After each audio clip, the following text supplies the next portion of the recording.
What's up, guys? It's another episode of the Middleground podcast. Wow.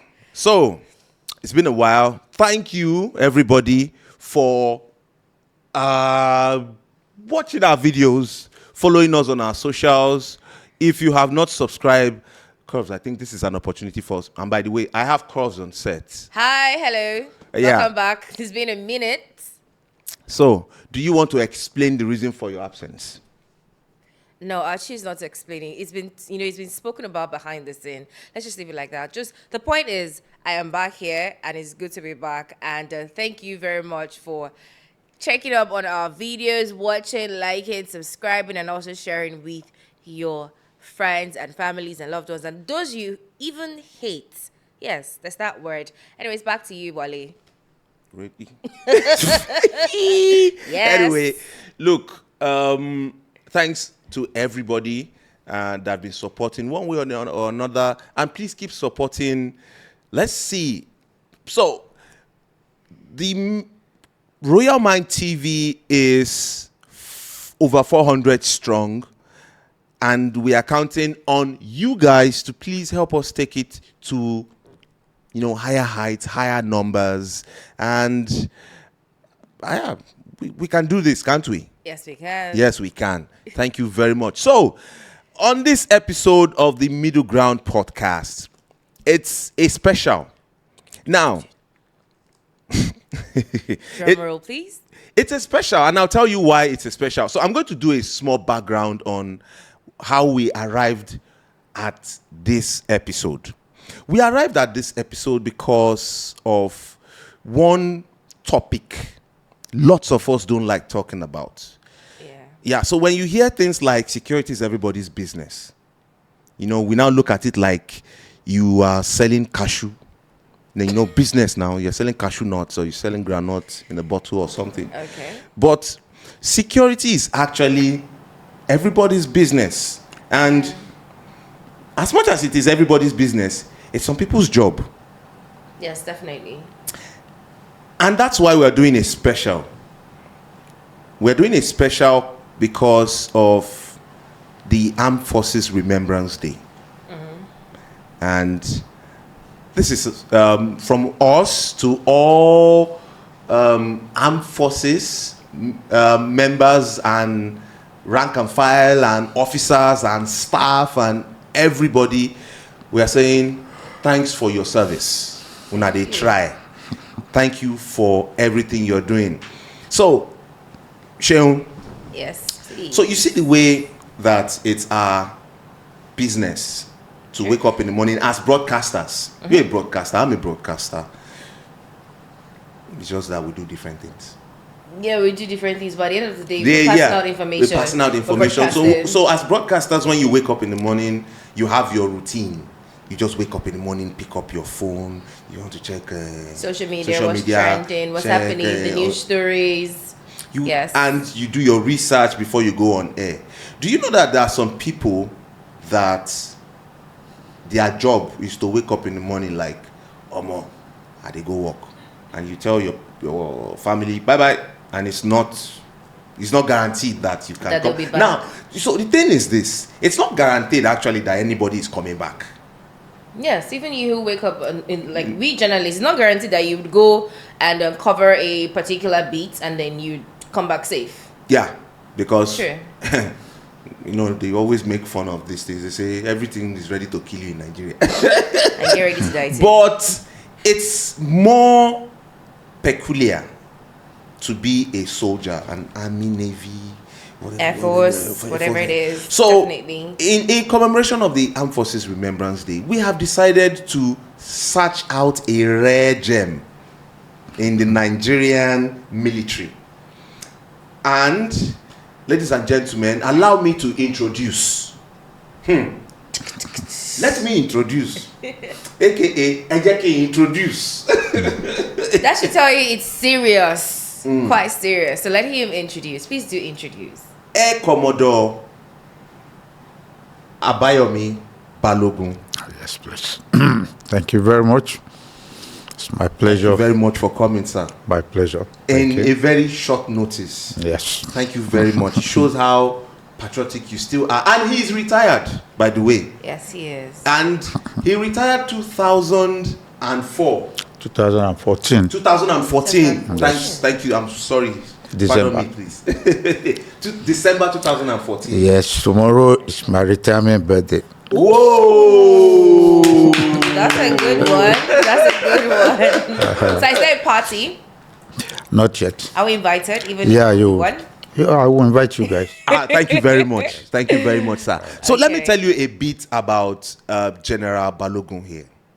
General Balogun is one of the few Nigerian Air Force officers that have flown 2,000 hours that have been on air, in the air for 2,000 hours and 2,005 hours. So sorry, please. Sorry, I'm kind of mixing this and messing it up. Please help me here. 2,500 hours. 2,500 hours. Combat flying. That's a lot. 2,500 hours of combat flying. That's a lot.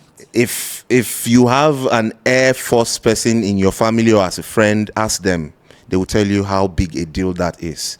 Now, not just that, he's also an author. Show them the book. Okay, so this book is titled Nigerian Air War in Sierra Leone, from the cockpit of aggressor, 2018, I believe. 08. Or 08. Cockpit Aggressor 08. 08. Now, this is the second edition, and this is the book by Air Commodore Abayomi Balogun.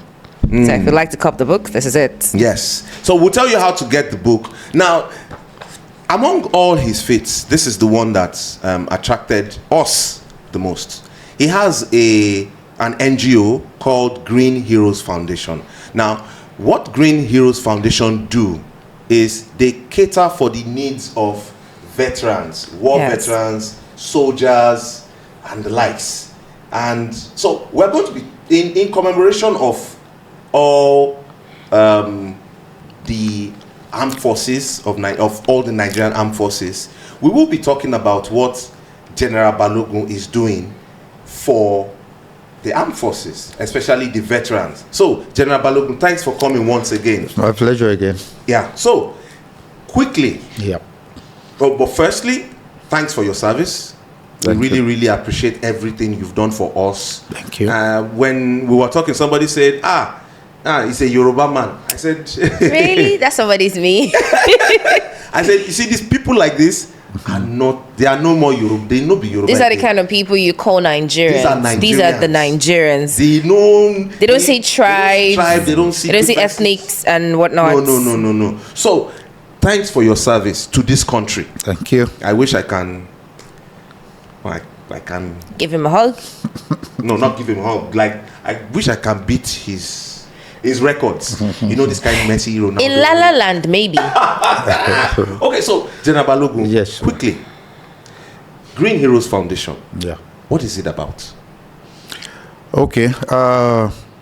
Thank you for that question, because a lot of people are not aware that when soldiers go to war, because we cater for war veterans, not all veterans. The war veterans, people who have gone to war and come back. A lot of things happen to soldiers when they go to war.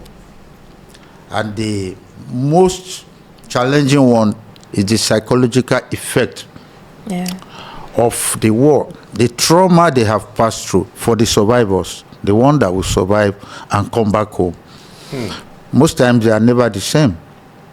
So we decided to establish the Green Heroes Foundation because all the guys that are members were also at the war front.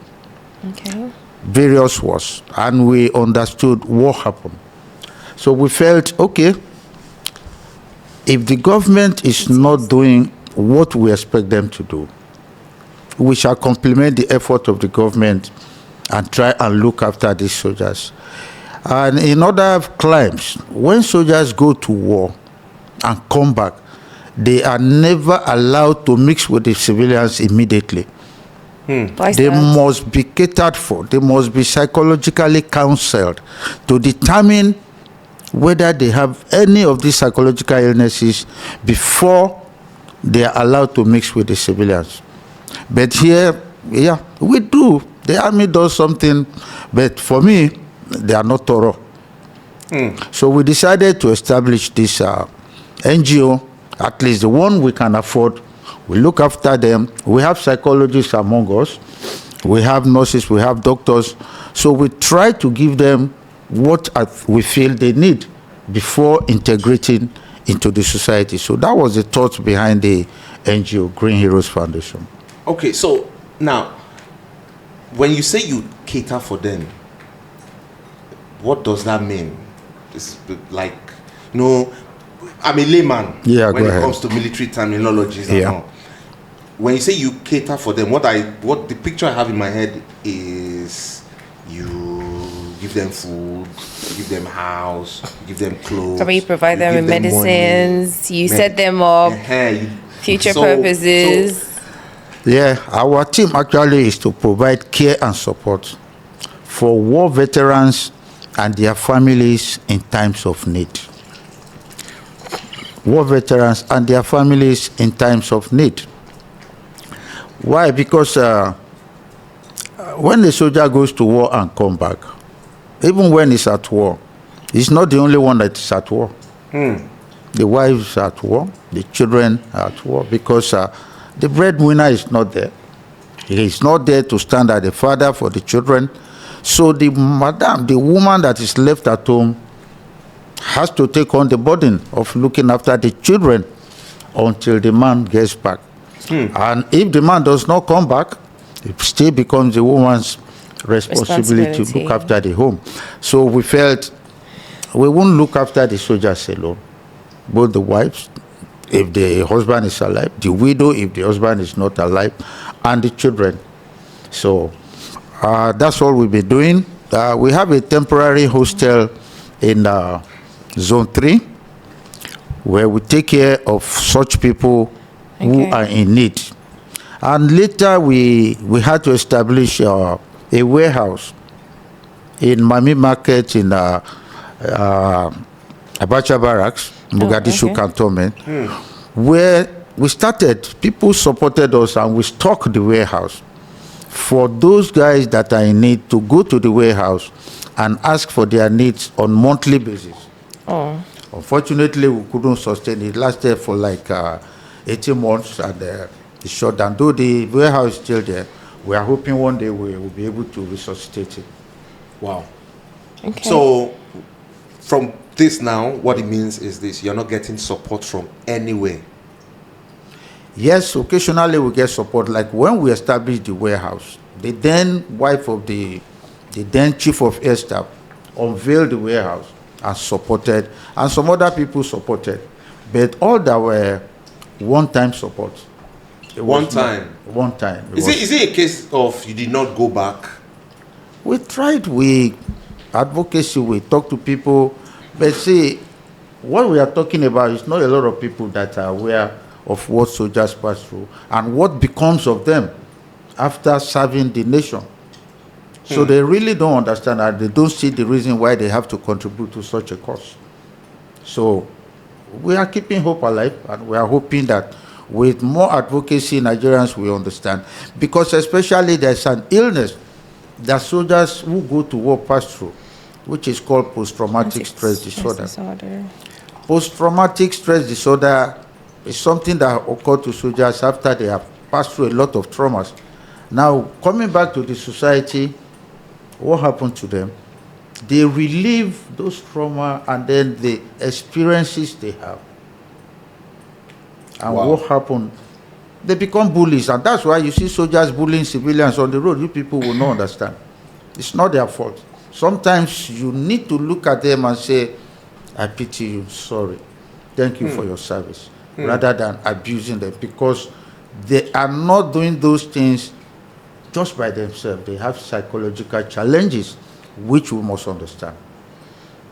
Wow. Okay, so talking about these psychological challenges and the experiences that the soldiers often face, and it making them behave in a very in a not so rational form. What exactly would you say that are the unforeseen and unseen, because these are behind the scenes to us civilians? We don't see, like you said, we don't see what happens, what they have to go through, the struggles they have to battle for the sake of the country, in quotes, because they are going to fight the war that we laymen cannot fight. If you give me a gun, I only look at it, oh, it's so beautiful, it's fine, this is looking, and then drop it. So what would you say are these battles that they fight that we do not see on the home front and also the war, the front lines as well?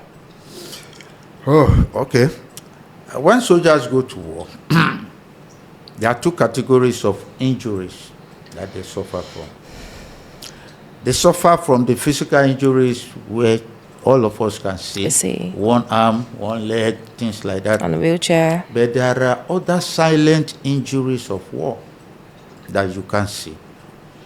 Even some of them we don't know, except specialists examine them and find out their state of mind, psychological. So those silent injuries of war are more dangerous than the physical to the society. Take, for example, I did an interview on Arise 2 days ago, and we were talking about the Kaduna bombings. And I said, while my heart goes out to the people of that village, I will also want to commiserate with the armed forces, particularly the guys behind the machine, and the guy that pulled the trigger, because I've had such an experience before by myself. Can you tell us about it? Yes, it happened in 97. I was given a legitimate target. The night these guys, they were to cross a lagoon on a boat. They were going to Freetown to attack Freetown. And but Freetown? Freetown in Sierra Leone. Yes. Oh, Sierra Leone. Okay, Freetown. sorry, because we have a place called Freetown where we do a lot of free things. Freetown in Sierra Leone. We were enforcing peace in Freetown in Sierra Leone then. And I was tasked, deny these rebels the opportunity to cross over into Freetown. Yes, it's an assignment. So I took off, got there. The targets were there as intelligence has pointed out. And I did what I was directed to do. But coming back home to where we live in the barracks, in the night, I started recalling what happened. And while I was recalling, I look at the scene, because when you attack a place, you must go back to assess the battle damage to see what you have done. And when I went back to do that, what I saw at that point did not matter to me, because You carried out your assignments. I was happy. I succeeded. It was a successful mission. But when I go to me the night and I play back in my mind what I saw during the assessment, I said, I became emotional. Why did I do it? And that's where soldiers pass through what we call PTSD. Moral injury or crisis of conscience. Your conscience is telling you you should not kill. But whoever have sent you, Nigerians sent us, go and kill. Because you don't tell us to go and fight bandits and say you should romance them and bring them home. No. So when you go to war, you either kill or get killed. It's the basic. And that's why he was saying before that, is there any job you go to, you are not certain of coming back? Yes. The job that the armed forces do. Now, coming back to the Kaduna bombing, that guy that pulled that trigger and is becoming the whole lot, he obeyed an instruction. He obeyed an instruction, but he will suffer the consequence psychologically alone. I'm wondering if people now see him and say, oh, you are the one that killed the Kaduna people. How will he feel? He could commit suicide. Because some soldiers do that. And they can't bear it any longer. Those are part of the symptoms of post-traumatic stress disorder. But General, Yes. let me take you off all these things we were talking about. There is this aspect of your book that I read where you say, and it's quite eye-opening, Seun. According to the book, it says, war comes when politicians cannot agree. That's deep. You said something like Yes, that. all over the world. Yeah, it's in this book. In case you don't know, you'll find that, me and sayings now. Let's not even start. me and Proverbs. It said, war comes when politicians cannot agree. So war is politics taken to the extreme. You understand? Okay. So when we try to negotiate and we can't agree, I mean, take out your opponent. oh yeah, let's go. So that brings me to the question, General. Yeah, go ahead. And this is me thinking like my 10-year-old son. Must we Really? fight war? Will it? Yeah. Must human beings fight war? Must there be war? As you said, war is politics by other means. Yes, when the talks Break on it the down. table fails, you box. Yes, but then we must all learn that wars they don't end on the battlefield. They will still have to end on the table. Every war, you must still come back and agree and disagree, reach an agreement and solve it. So what I will say, being a war veteran, is that politicians should try as much as they can to resolve conflicts on the table before going to war. War is messy, and when you start it, you don't know how it will end. Yes. I was checking the war. I think it's firepower. It's firepower matrix, Okay. and it ranks Nigeria as number 4. Our military ranks Nigeria military as number 4 in Africa. Yeah. As of 2023, and it ranks Nigeria as number 35 in the world. Now, to those who we use a lot of action movies to judge Nigerian military. Yeah. So to some of us that use Nigerian action film, Rambo, to judge Nigerian military, would you say Nigerian military has improved in its general operations? And when I say general operations, I'm talking tactically, I'm talking weaponry, and I'm talking post-service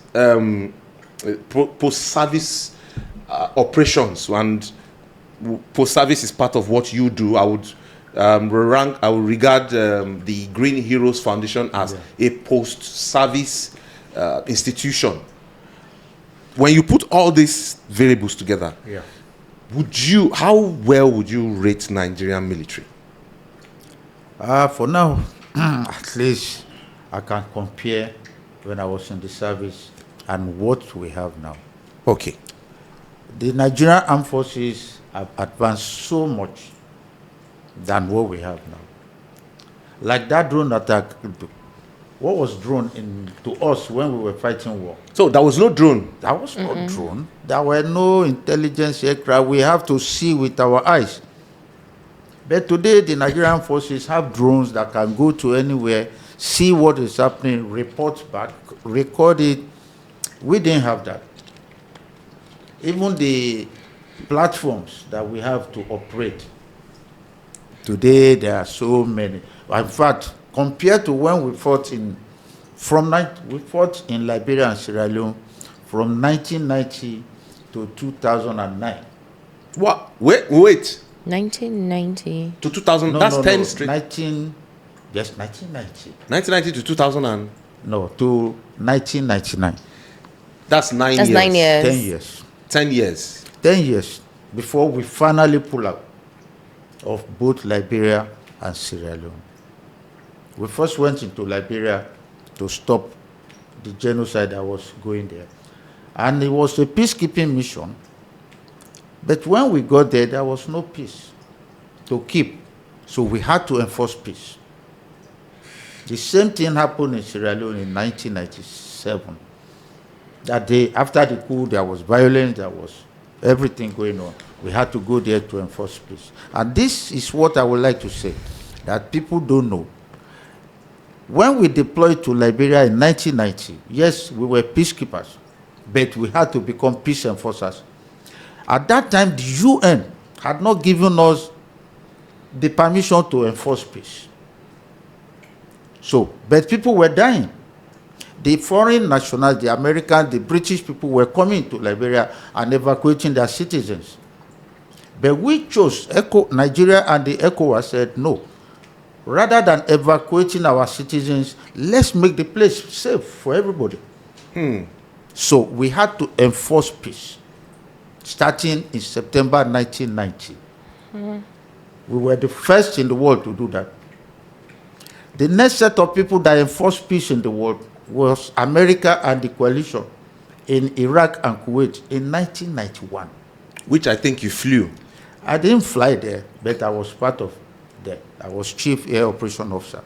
When I left ECOMOG briefly, I went there and came back to ECOMOG.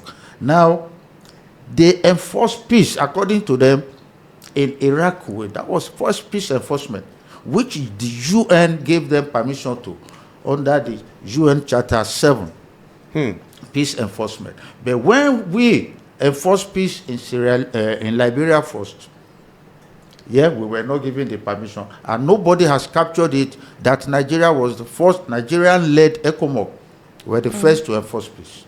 In the world? Yes. You Google it, you will not see Nigeria, but if you Google it, you will see America and the coalition forces in 1991. And that's the story that we don't tell. And that's why I'm not very happy with the media. They tell ugly stories about Nigeria, but there are positive stories. We have contributed to UN peacekeeping all over the world. In fact, when you talk of countries contributing to the UN, until we started having the internal crisis, we were among the top 3. Yes. So Nigerian forces have grown. What we have today is times 20 of what we used to have, both in manpower and equipment. And thank you very much for watching this episode of Middleground podcast. If you really love to assist, which you should, look down below and you'll find the details of the Green Heroes Foundation. And, it is a means for you and for us all to support our war veterans. Yeah. They've done a lot for Nigeria, trust me. And you and me. Yes, we are Nigerians. Go walk. Say you go come again. And then, with everything that they have to deal with, all the experiences, yes, we know they're taking orders from above, but at the end of the day, they're taking these orders to protect you, myself, and the likes of ourselves. Yeah. But then, do make sure you support. Yeah, so please support them. Reach out to them. They will tell you the different ways in which you can support their cause. And also, if you are unable to reach out to them, you can leave a comment in the comment section. We'll make sure to get back to it. Yeah, and please, while you're at it, do not forget to subscribe. Like. You've not subscribed. Share. Just like and share. It's not hard. It's not hard. Out. Enjoy.